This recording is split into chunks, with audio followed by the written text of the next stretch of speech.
On your prospect, welcome to RTB 2021 for July the 31st, 2021. Hope you're doing well this day. End of July, isn't that awesome? I can't believe we made it this far. We've got through, 7 months now of RTBs. We got 5 left after today.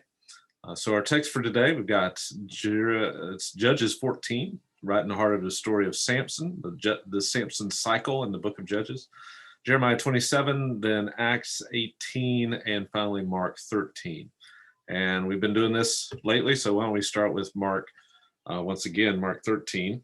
So this is, again, some days of teaching a day of teaching on the part of Jesus on Tuesday of that Holy Week. And he is now speaking of the things to come, prophesying of eschatological things, I guess we could say, things of the last days, the last things. And we've talked about many of these before. One of the things that Jesus speaks about here is, all the different, verse 8, birth pangs. And so, I think we can say that there's been many of those in the last 20 centuries or so since Jesus. And we think of, for instance, even in Jesus's that first century, in AD 70, when the Romans came in fact, I think some of what Jesus says here is applicable to AD 70 when the Romans came in after the Jewish revolt and pretty much flattened Jerusalem once again and killed many of the Jews in that revolt and that rebellion. But of course, it's also looking forward, I think, to ultimately things that are future, end time things. So, for instance, in verse 14, when it speaks of the abomination of desolation, which is a quotation from Daniel chapter 9 and 11,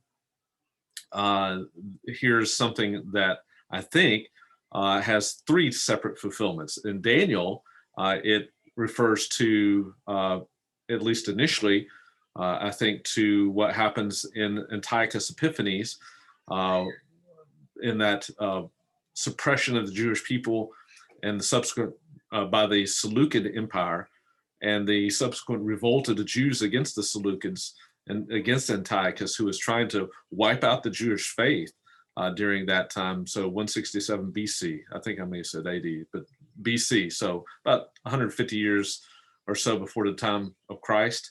And this is what led to the Maccabean revolt. Well, one of the things that was part of that was, Antiochus was trying to defile the temple by offering pagan sacrifices in the temple, and that was the abomination of desolation. And then, of course, I think it's referring ultimately to after that to AD 70. And then I think there's a future fulfillment of that as well. So again, with prophecy, you can have, it's looking at those distant mountains. They all look about the same distance, but really you have some that are farther away than others. Let's see. But really the theme of what Jesus is, the reason why he's teaching this to his followers, I think, is to exhort them for several things. For instance, in verse 13, the one who endures to the end will be saved. So if you want to, again, we often stress as Baptists, once saved, always saved, and that's right? It's right theologically. But that's not what the Bible stresses. The Bible stresses endurance. The one who perseveres, the one who endures to the end will be saved. Does that mean it's up to us? No, but these types of exhortations are heard by those who are truly saved, and they are the means of perseverance for those who are truly saved. These types of exhortations are. Verse 23, take heed, behold, I have told you everything in advance. So here's another means of perseverance, going back to what Jesus has said and listening to it, taking heed to it, and the scriptures as a whole. And then finally, verse 37, be on the alert. So how do we persevere? Well, we persevere by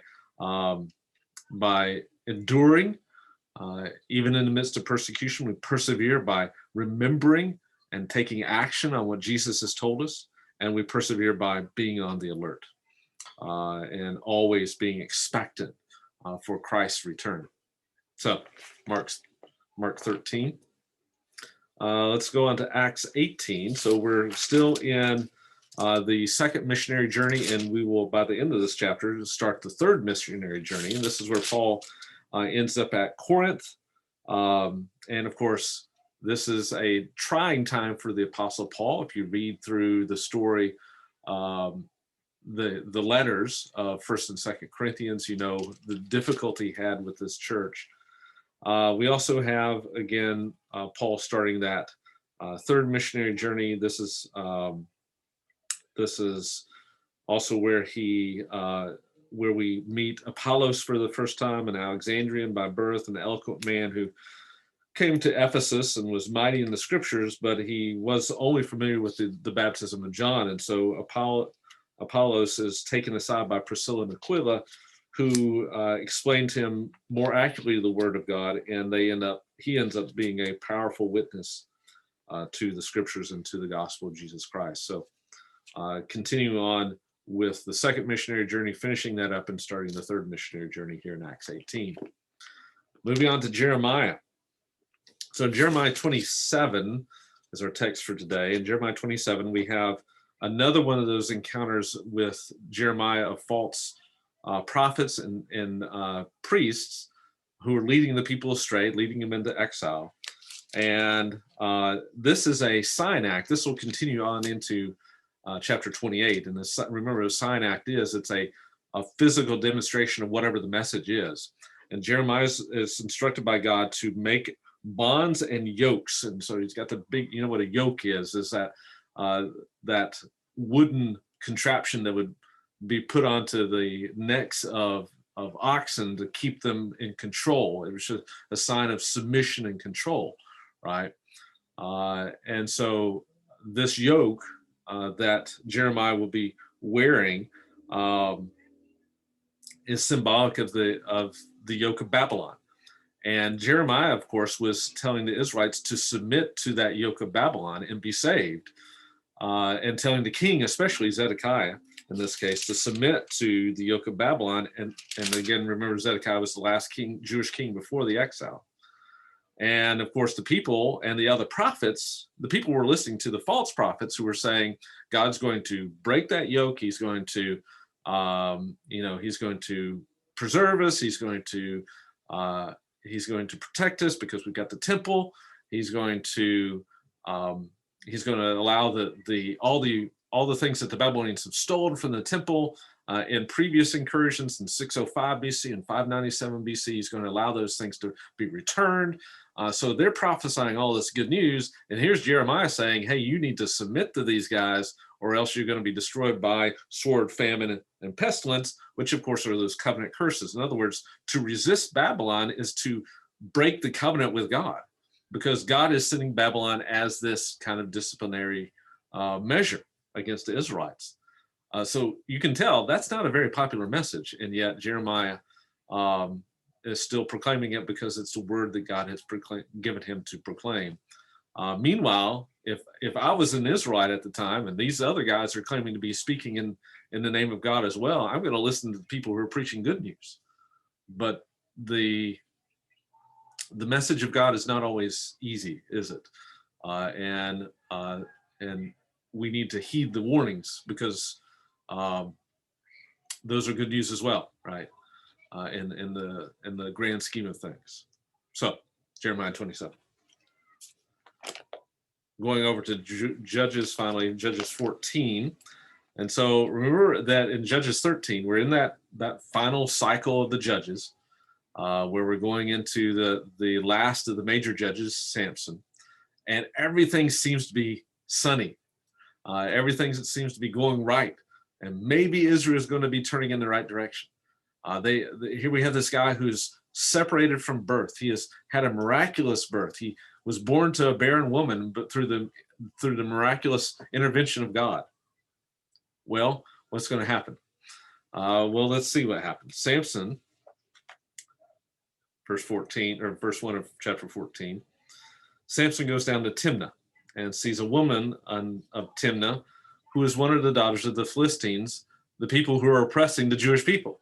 Okay, so this is an enemy, and not only that, is a pagan. And here's a guy who's supposed to be separate. Of course, we read in the Torah that Israel was not supposed to intermarry, and yet he comes back and tells his father and mother, "I saw a woman in Timnah, one of the daughters of the Philistines. Now get her for me as a wife." Quite the romantic on the part of Samson here. And father and mother said, "Is there no woman among the daughters of your relatives, among all our people, that you should go take a wife from the uncircumcised Philistines?" In other words, why aren't you following Torah here and doing what the Torah says to do? But he says, "Get her for me, for she is," at least my translation says, "she looks good to me."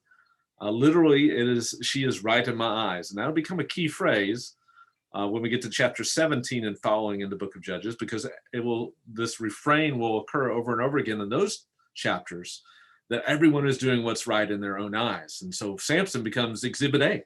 He's the one who's he doesn't care what the Torah says. He's going to do what he wants. He's going to do what's right in his own eyes. And so he goes down to Timnah with his father and mother and came to the vineyards of Timnah. So here's Samson, who's lusting, he's coveting, he's coveting things that he shouldn't have, namely, Philistine women, and he's going to be, and he's going to attempt to marry this woman, and he ends up in the vineyards. Again, remember what the Nazirite vows state, that you shouldn't touch anything grapish, come into contact with anything, especially wine, but stay out even the vineyards. You shouldn't touch that. That's a way that you are to separate yourself out from the peoples as a visible demonstration to the rest of Israel what Israel was supposed to be. So he shouldn't be here in the first place. And while he's there, a young lion came roaring toward him, and the Spirit of the Lord came mightily upon him. So he tore him as one tears a young goat, just like you tear a young goat. Anyway, though he had nothing in his hand, and notice the detail there by the author. He didn't have to include that phrase, though he had nothing in his hand, but he does for a purpose. Why? Because he kills this lion with his bare hand. So what has he now done as well? He's come into contact with grape stuff, and now he's touched a dead body with his own hands. And the Spirit of the Lord came mightily upon him, so he tore him as one tears a young goat, though he had nothing in his hand. But he did not tell his father and mother what he had done. Not only had he touched a dead thing, though, verse 7, he went down and he talked to a woman, and she looked good. Again, she was right in his eyes, is literally the translation here. And he returned to take her, and he turned aside to look at the carcass of the lion, and behold, a swarm of bees and honey were coming out of the body of the lion. And so he ends up scraping the honey out of the lion and eating it. So he's not just touching a dead thing now, he's consuming it. So he has successfully broken 2 of his Nazirite vows, and we haven't even really started the story. Well, he ends up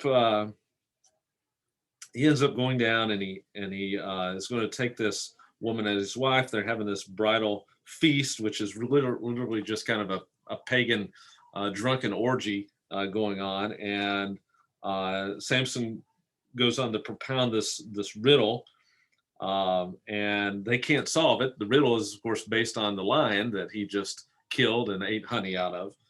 And the woman tries to convince him, because the people, the Philistines, threatened if they didn't tell Samson, if she didn't find out the riddle from Samson, her future beau, then they were going to kill her and her family. And so she finally convinces Samson to tell her the answer to the riddle, and Samson gets, and she of course tells the people, the Philistines, her people, and he ends up getting angry, and he kills 30 of them, took their spoil, and goes back to his father's house, and the woman ends up not marrying him. Marrying him, but is given to a companion who had been his friend, has been his best man, literally. So quite the story of Samson, right? So we see God still using him to deliver the Israelites, but man, this guy is acting just like a Canaanite, isn't he? And this will become even more evident as we get to chapter 15. But we see here also where Samson is struggling. Remember, Samson is a parable of Israel. How did Israel struggle? How did Israel fail? Well, they went after other gods. They went after other nations, and this is compared by the prophets to spiritual adultery. And just like Israel, having trouble with these entities that are personified as you know, spiritual adultery or spiritual harlotry. Here we have Samson struggling with the same types of issues. So Israel and Samson are almost synonymous in their struggles. So that's Judges 15 or 14 on this day, July 31st, 2021. Hope you have a great rest of the day.